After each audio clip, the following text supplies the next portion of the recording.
17 సంవత్సరాల క్రితం బావిలో దిగి ఈత కొట్టిన దాన్ని మళ్ళీ బావిని చూస్తే భయపడుతున్నా ఈత కొట్టాలంటే.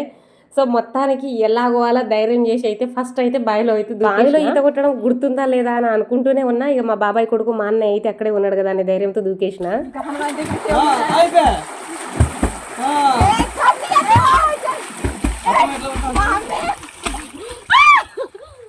మేము కార్తీక మాసంలో కాళేశ్వరం వెళ్ళినప్పుడు కాళేశ్వరం చెరువులో ఒకసారి ఈత కొట్టిన. కాకపోతే చెరువులో ఏంటంటే పెద్ద లోతు ఎక్కువగా ఉండదు కాబట్టి ఇక్కడ ఆయాసం అనిపిస్తే జస్ట్ నిలబడవచ్చు అన్నట్టు.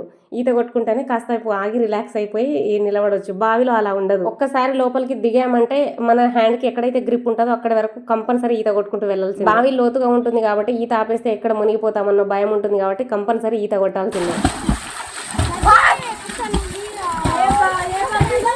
ఫస్ట్ అయితే లోపల దిగడానికి అయితే మస్తు భయపడ్డా. పిల్లలు లాగి లాగి లాగి అయితే లోపలికి అయితే దించిల్లు నన్ను.